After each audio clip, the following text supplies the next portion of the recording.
Hey everybody, listen up. I got mega huge news. Meat Eater Live is heading back out on the road. That's right. Join me and the crew. Clay Newcomb, Cal, Yanni, Spencer's going to be there. Phil the Engineer's going to be there. Meat Eater Live headed back out. Now, when you get every ticket, okay? Every ticket you buy, you get a signed copy of our new Meat Eater Outdoor Cookbook. This tour is celebrating the release of the book. Buy a ticket, get a signed copy, Meat Eater Outdoor Cookbook, wild game recipes for the grill, smoker, camp stove, and campfire, which I'll point out is a $38 value. Here's where we're going to go. April 23rd, the Mesa Arts Center in Mesa, Arizona. April 24, the Balboa Theater in San Diego. April 25, the Grove in Anaheim, California. April 27, the Crest Theater in Sacramento. April 29, the Union in Salt Lake City. April 30, the Egyptian in Boise. May 1, the Wilma Theater in Missoula. May 2, the Bing Crosby Theater in Spokane, Washington. May 4, Revolution Hall in Portland, Oregon. And May 5, the last day of the tour, Pantages Theater in Tacoma, Washington. For tickets and more information, visit the events page at themeateater.com. Hope to see you at the show.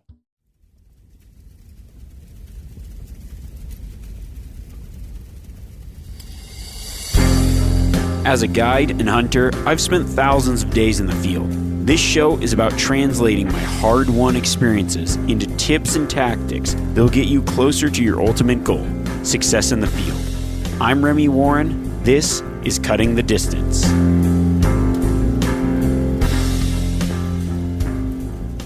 Before we get started, what I want you to do is picture yourself at the top of a mountain after 2 weeks of hunting. You are on the biggest deer of your life. You do an epic stalk. I'm talking top shelf epic. You get in within range. You draw back. As you draw back, the buck turns and looks at you. Okay? What do? Think about it for a second. Do you shoot? Do you wait? The buck's standing broadside. You've ranged this, right? Now, I think the right answer is I need more information. And that is a correct answer. But what I hope is from what I consider probably the best hunt I've had in my life, I learned a lot of hard lessons. Now, I had a great end story with some great success, but there were some pretty hard lessons learned along the way. And I will think about this hunt for probably the rest of my life. It's my encounter with one of the greatest deer I have ever seen, and still to this day. And I've seen some pretty good deer. Now, I think the lessons learned at that moment, I have carried throughout hunts from 2005 until now that have made me overall a more successful hunter. And it is because of the encounters with this buck. So I want to tell you the story of what I consider the greatest deer of my life.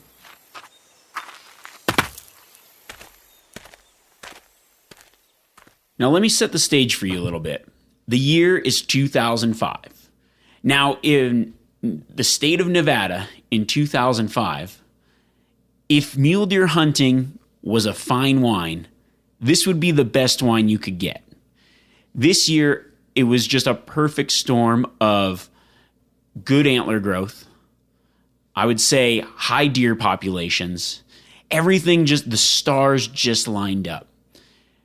Now, I had drawn a deer tag in an area that I'd hunted.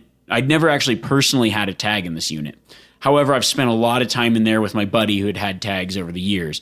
We scouted it, we found some good areas, and I thought, man, I want to come back and hunt this tag next year with my bow. In this same county, I would say that year, some of the biggest deer ever taken with a bow were taken. I think the new archery world record was shot that year by a guy named Greg Crow, and he took that buck with his bow not too far from actually where I was hunting.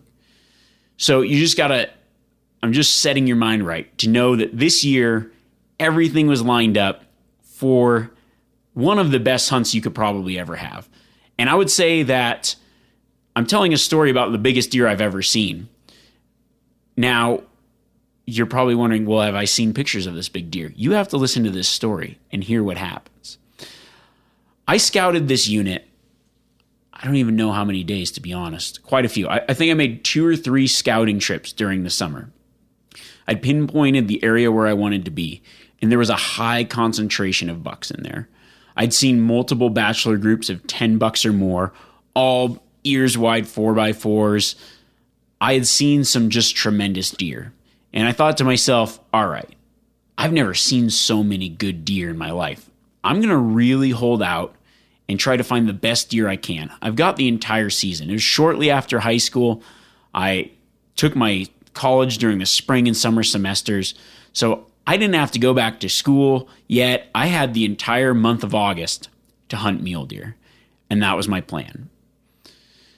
I arrived in the area quite a few days before opening day, glassing, spotting bucks, just watching. What I was trying to do is watch their habits, watch their movements, try to figure them out. So if the buck that I decided I wanted to chase appeared on opening day, I would know how to get there. I would know potentially what that deer was going to do. Now, mule deer, you might think you have them patterned, but they do some erratic stuff. It's not necessarily like patterning a whitetail. Early in the season, when they're in their velvet, they tend to feed in an area and be out in the open more. However, they don't always bed in the same place. You might think they're going to go left because they've gone left the last 2 days, and the next day they just go a completely different way and go bed on another mountain. So they can be fairly erratic. But I just wanted to understand what the general movements of these deer were before I even started hunting. On opening day, I spotted what I considered a pretty good buck. If you know deer scores or whatever, it's probably a 180-inch plus buck. And I thought that would be the biggest deer I've ever taken in my life. I'm going to stalk this deer. As I'm stalking that deer, I end up midday finding another deer. And the other deer I found was by far the largest deer I'd ever seen, and what would have been a potential world record mule deer. Now, for me, hunting is about a lot of things. Primarily food, meat, the adventure, the challenge of it. But when I had seen that big buck, I thought, there is probably no greater challenge than to try to take that one deer. One, because it's so big, there may not ever be another point in my life where I find a deer that rivals that deer. And the challenge of just hunting that one deer, I was welcoming it. I thought, this is going to be hard, but I'm up for this challenge. Well, I watched the deer bed. He bedded in what I considered a spot that would be a good spot for a stalk that first day, that opening morning. I stalk in. The wind is okay.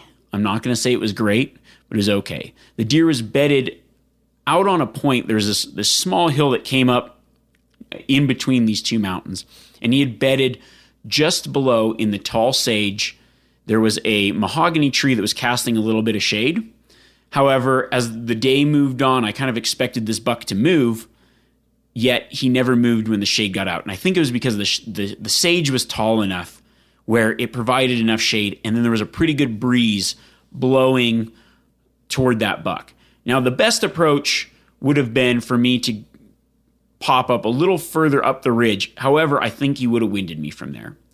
So I decided to make an approach where I went essentially paralleled the ridge behind him and then would pop up over, and he should be bedded right below me. And I was going to plan to stalk to that mahogany tree where the shade, it was actually putting shade on him earlier in the day. I get over there, I take my shoes off, I make my long stalk. I get, where I could start to see, I start glassing the brush, and I see his antler tips. This buck is huge. I range it, and it's about 60 yards. I range the tree's 30 yards in front of me or so. So I get low. I pretty much put my bow on my back, army crawl in. At this point, the day's getting later and the winds are starting to get a little shifty. I crawl to that tree. I range his antlers 33 yards. I think, perfect. I am going to wait here until this buck stands up. I'm waiting, nothing. The wind's getting a little shifty. I'm getting a little nervous. I'm shooting downhill at this point, or will be when he stands up. And I think to myself, I've got I think it was a 7-pin sight. And I thought, I might as well make this a slam dunk. I've been sitting here for an hour probably. I might as well get to an even 30 yards. Thinking back, that seems stupid. But you have to remember that time my bow wasn't as fast as they are now. The difference in 3 yards could be a hit or a miss. So I decide to crawl up 3 more yards, which I've been sitting here for hours. As I start my crawl, I'm about 1 yard into this crawl. I feel the wind hit the back of my neck. A quick swirl. The buck's head whips up. The buck stands there, broadside, and I'm caught off guard. He's standing looking around because the wind just swirled. He had no clue which way that sent. He just picked up a little bit of scent. But I draw back. The buck must have heard me. I was not set up very well. He takes off, bouncing away. And there goes the buck of my dreams. Now at this point, I've been 30 yards or close, around 30 yards to this giant deer. He disappeared. He ran off. I was unable to relocate him. Now, for the rest of the hunt, all I can think about is this big buck. And probably pretty much truthfully for the rest of my life. But I'm thinking about this deer.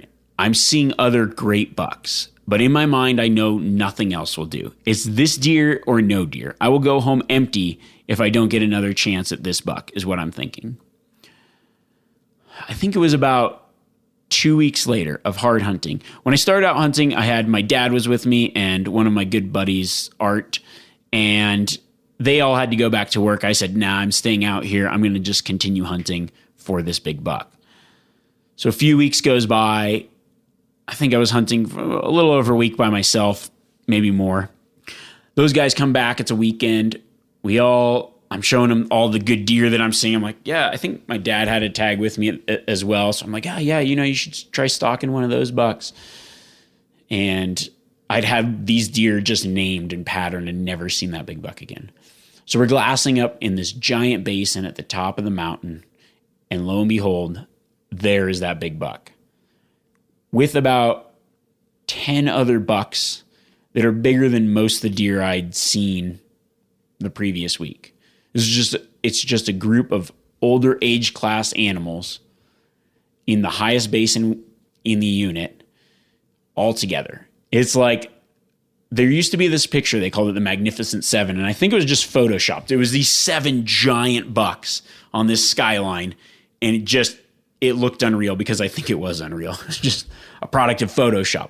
But this was a similar scenario. I decided, okay, I'm going to go up there. It's about a 3-mile hike into where these deer are, maybe 4. A lot of elevation gain.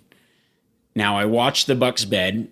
I load up my pack. I stuff my sleeping bag in, a tarp, a little bit of food. I've got a fanny pack just so when I drop my main pack, I have some water and some other things with me.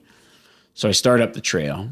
I hike up the trail. It's pretty high elevation. We're talking around 10,000 plus feet. And I started the hike at 6,500. So that's a major climb. It's a 4,000 foot vertical gain. This was spotted in mid-morning. I'm just hoping that they're still there by the time I get there. I get into position up. I drop my pack. I load up my little fanny pack with a flashlight and some water, maybe a snack just in case. Start glassing and I spot the deer bedded, the big buck and his friends. So I start my crawl. It's crawling. It's about a 2-hour crawl across this big plateau flat because I'm kind of in the open. So I'm putting this big rock between me and the deer, crawling to that rock, moving from rock to rock, bush to bush. It starts to get on dark. I'm now at this point probably 80 yards from this big buck and the other deer. So he gets up and starts feeding. I'm just thinking to myself, come my way, please come my way. He starts feeding my way. The way this country's built is it's a big open basin, but there's a few little cliffs in there. And he's feeding right to the cliff just off to my right. I start crawling. As soon as he gets out of sight, I run up to the cliff edge, moving as fast and as quiet as I can. I get to the edge and I spot him. I pop up. He's directly below me. It is steep downhill. I'm on the edge of the cliff shooting down. I'll be shooting down at this buck. I range the buck. I think he was 55 yards. Perfect. I've been shooting all summer. I could shoot a bottle cap at 55 yards. No problem. I draw back. And as I draw back, that buck turns his head and looks at me. And I just see this giant rack moving. He looks at me. I settle my pin square on his body, take the shot, and the buck does a Neo Matrix, dodging the bullet, drops his back, ducks the string, and the arrow flies right over his back. He jumps out and starts running down the hill and stops at about 180 yards out. My heart sank. Now you got to remember, this is a group with a bunch of other good bucks. I think to myself, I have hunted hard. I'm all the way up here.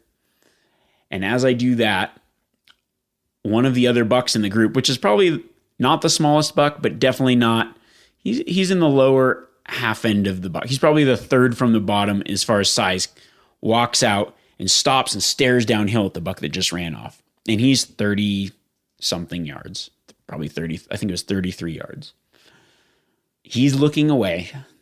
And I think to myself, I'm not coming off this mountain without a deer. I draw back. I settle my pin. I take the shot. I hit him right behind the shoulder. The buck runs maybe 10 yards, falls over stone dead, and tumbles down the mountain a little ways.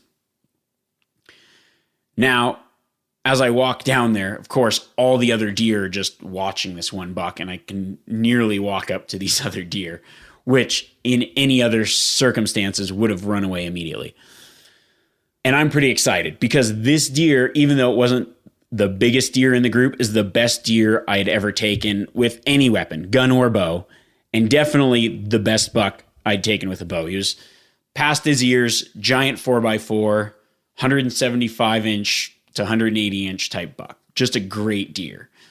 And I was pretty excited. Now it's starting to get evening. I get to the deer. I decide to, take care of him, get the deer out. And I figure, well, I'm up here. It was a long ways in there. So I go back, get my pack and all my stuff, pull my sleeping bag out, set my tarp up. I didn't want anything to eat the meat and there was nowhere to hang the deer. So I ended up just thinking, okay, I'll just sleep essentially with this deer. That way, if any coyotes or whatever are around, they aren't going to get the meat. So I set my tarp on the ground, throw my sleeping bag down. It was so steep, though, I kept slipping off. So I ended up taking my paracord, and it was actually just that almost like clothesline type cord, tying myself to a rock, making a little anchor, sleeping on the mountain right there with the buck. Then in the morning, getting up, finishing quartering out and getting the meat all taken care of, and then packing the buck down.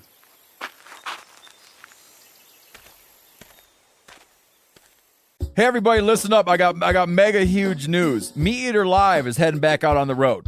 That's right. Join me and the crew. Clay Newcomb, Cal, Yanni, Spencer's going to be there. Phil the engineer's going to be there. Meat Eater Live headed back out. Now, when you get every ticket, okay? Every ticket you buy, you get a signed copy of our new Meat Eater Outdoor Cookbook. This tour is celebrating the release of the book. Buy a ticket, get a signed copy, Meat Eater Outdoor Cookbook, wild game recipes for the grill, smoker, camp stove, and campfire, which I'll point out is a $38 value. Here's where we're going to go. April 23rd, the Mesa Art Center in Mesa, Arizona. April 24, the Balboa Theater in San Diego. April 25, the Grove in Anaheim, California. April 27, the Crest Theater in Sacramento. April 29, the Union in Salt Lake City. April 30, the Egyptian in Boise.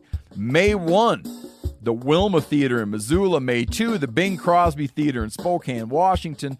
May 4, Revolution Hall in Portland, Oregon. And May 5, the last day of the tour, Pantages Theater in Tacoma, Washington. For tickets and more information, visit the events page at themeateater.com. Hope to see you at the show. Now, I had never been more excited. I had just taken the best deer of my life. I had a great hunt, an incredible stock, and a shot at that giant deer. Now, at the time that I got on that buck, I honestly didn't fully understand that line of sight was not the same as horizontal distance. So my rangefinder at that time was just line of sight.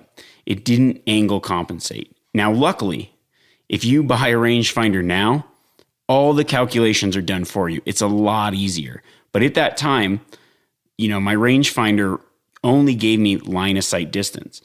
And what that is the horizontal distance is the only distance that truly affects the arrow because it's based on the pull of gravity down. So if you imagine I'm shooting off of a perfectly vertical cliff and I use my line of sight rangefinder and I range that deer at, say, 70 yards.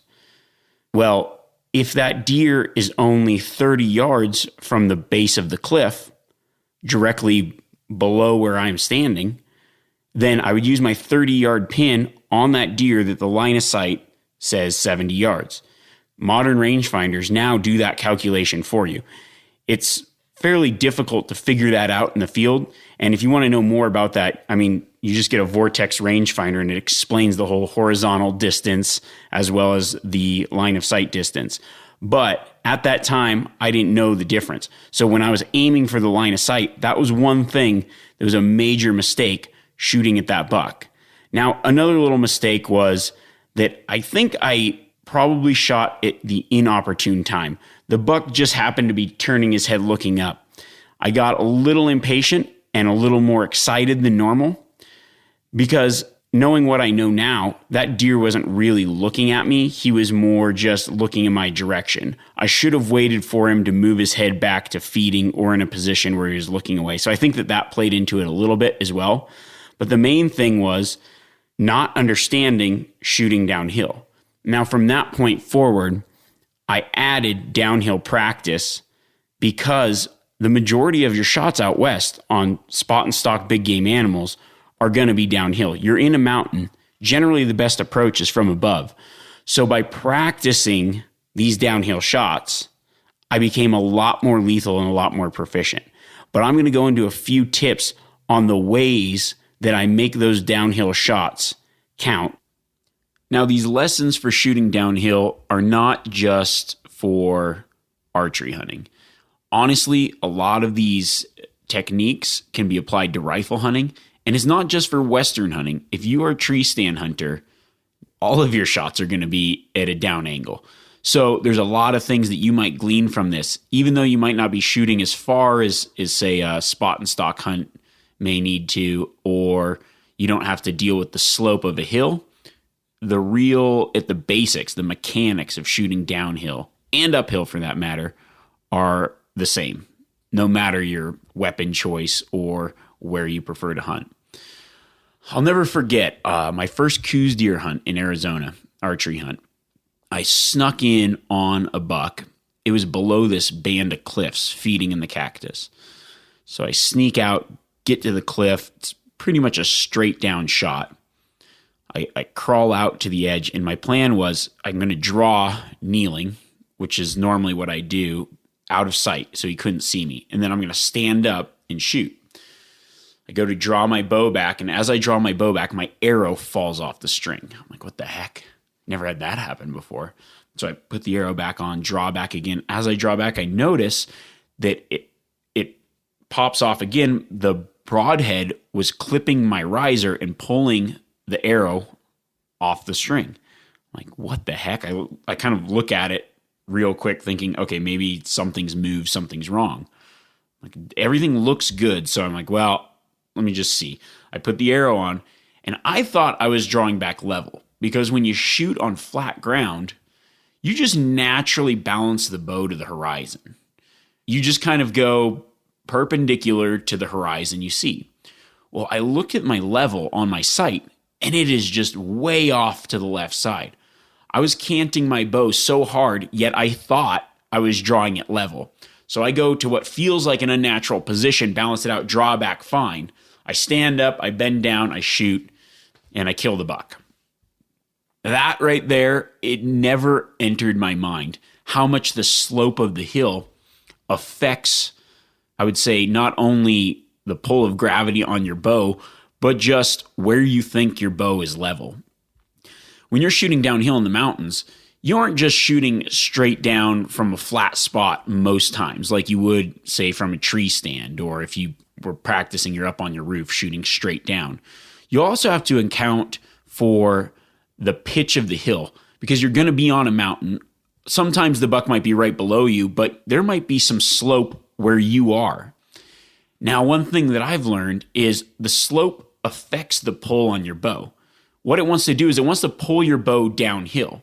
And your mind sees the horizon out there, and you think, put my bow perpendicular to that, should be level. But what you don't realize is the way that your bow is canting, it might look level to you, yet because you're standing on a pitch of a hill, it's actually not level. So what I do, the first thing I do when I go to draw my bow back on a mountain, is I lean the top of my bow uphill. Now, it feels unnatural at first, but what happens is when I draw back with the top of my bow uphill, as I draw back and settle, gravity starts to pull the top down. And what that should do is allow me to level and stop it where I need to level, but not fight against it in an unnatural way. Because if I have the top of my limb downhill already, I draw back, which might feel better. When I draw back, now I realize my bow isn't level, and I'm forcing it against gravity the other way. What that's doing is putting in some weird hand torque. It's not natural. And when I take that shot, it's not going to be as good of a shot because I'm putting undue stress in my grip and the way that I'm trying to force that bow the wrong way. Now, when you shoot on flat ground, you're just drawing back, you're getting to your anchor point, and you're shooting. I think a mistake that I have made in the past, and I think a lot of people make, is what you'll do is you'll see the animal below you, you draw toward the animal. Well, when you do that at an angle, your anchor point might not be the same as you've been practicing on flat ground all the time. So as you draw back, what I like to do is I'll draw back level, and then I'll bend at my hips, keeping my same anchor point as I go to shoot that animal. Now, I think some people over-exaggerate this. They go straight and then they really, really bend down. I just think you need to do it in a way that keeps your anchor point. Now, if you practice all the time drawing back and anchoring, that's okay because you'll get that same anchor point. But you got to remember, you want everything to be the way that you practice. So if you're practicing a lot on level ground, draw back like you're on level ground, then don't just move your arm down because that's not keeping your same anchor point in the way that you're looking through your peep. You now just bend at the hips and let your front arm follow as you aim toward that animal. Now, another thing that I have learned when shooting downhill is I've made this mistake a lot of times. The animal's below me. I draw back, I level, everything's good. I bend at the hips. I go down past the deer, and then I try to aim up at the deer. So what I'm saying is my pin, let's say my pin now goes below where I want to hit, and I'm trying to push the bow up into the kill zone, that pin. The trouble with this is, and it's hard to fight because gravity is pulling your bow down, and you're trying to force your bow up. Well, what that does is as you release, you're putting so much pressure that it pushes your hand up when you shoot.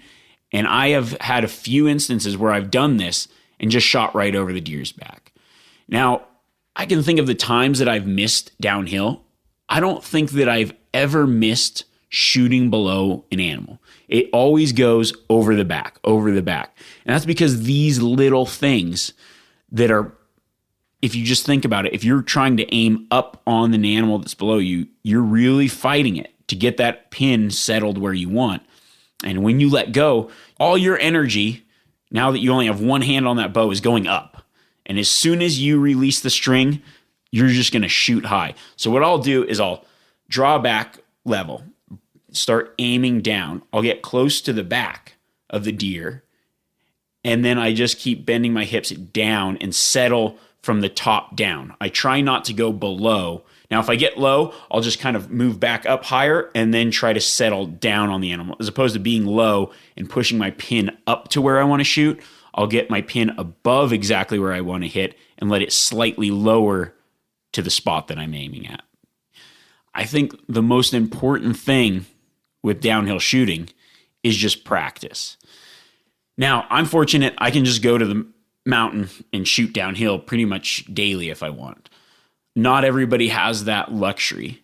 Now, if you have somewhere you can practice, if you practice it in your backyard, if that's allowed, there's been times where I have shot off my balcony to get some downhill shots in. I've literally shot off my roof. I've shot off of a ladder.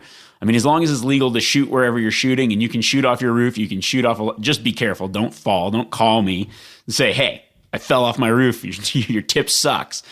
But get that practice in. I know guys that tree stand hunt all the time and they practice shooting out of a tree stand they put up in their backyard or a ladder stand. Like, that's a great idea.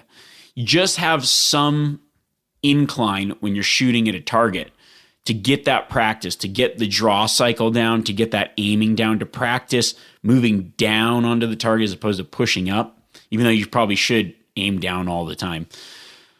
I think the practice, you might surprise yourself at the type of shots where your arrow hits, even though you have a rangefinder that gives you not your line of sight, but your true ballistic range.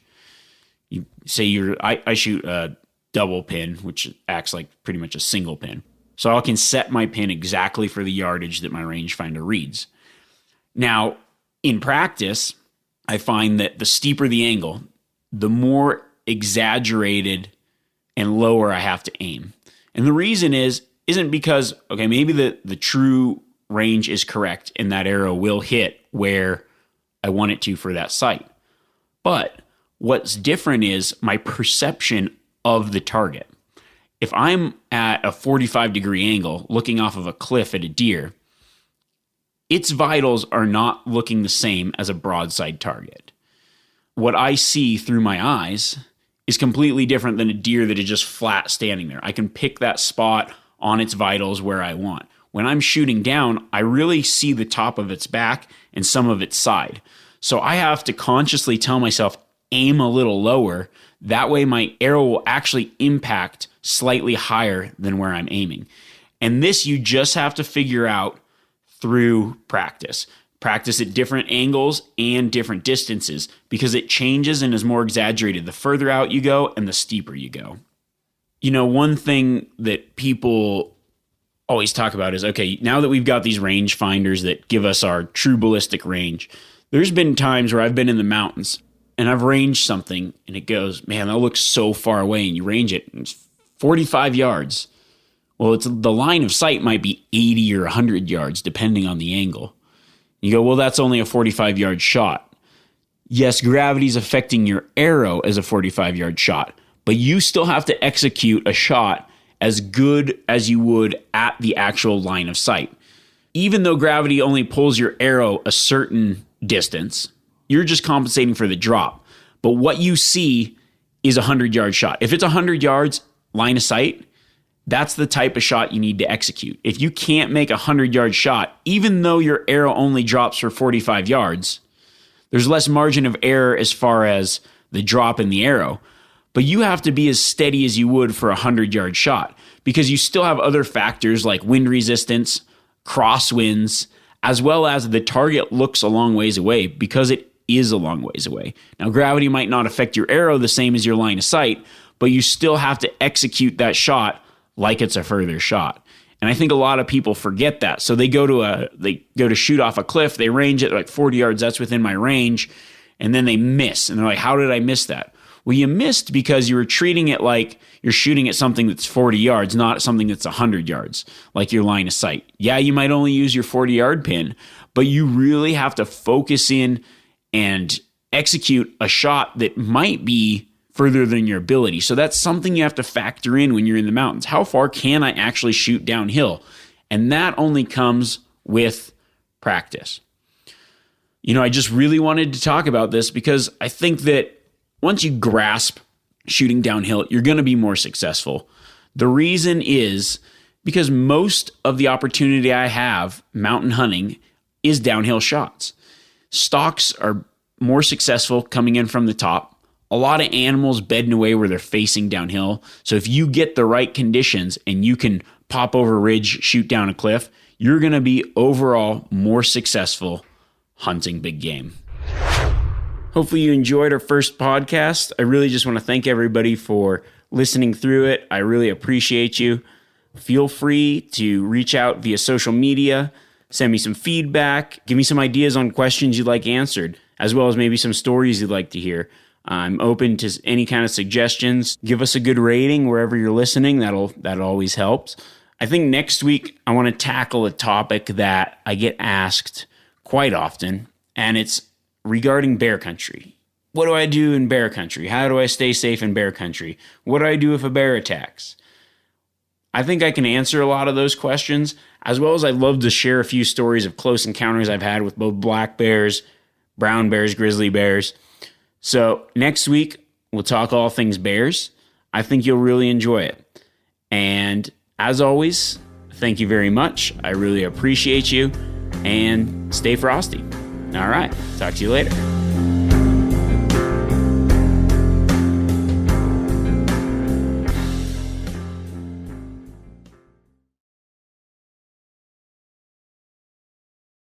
Hey everybody, listen up. I got mega huge news. Meat Eater Live is heading back out on the road. That's right. Join me and the crew. Clay Newcomb, Cal, Yanni, Spencer's going to be there. Phil the engineer's going to be there. Meat Eater Live headed back out. Now, when you get every ticket, okay? Every ticket you buy, you get a signed copy of our new Meat Eater Outdoor Cookbook. This tour is celebrating the release of the book. Buy a ticket, get a signed copy, Meat Eater Outdoor Cookbook, wild game recipes for the grill, smoker, camp stove, and campfire, which I'll point out is a $38 value. Here's where we're going to go. April 23rd, the Mesa Arts Center in Mesa, Arizona. April 24, the Balboa Theater in San Diego. April 25, the Grove in Anaheim, California. April 27, the Crest Theater in Sacramento. April 29, the Union in Salt Lake City. April 30, the Egyptian in Boise. May 1, the Wilma Theater in Missoula. May 2, the Bing Crosby Theater in Spokane, Washington. May 4, Revolution Hall in Portland, Oregon. And May 5, the last day of the tour, Pantages Theater in Tacoma, Washington. For tickets and more information, visit the events page at themeateater.com. Hope to see you at the show.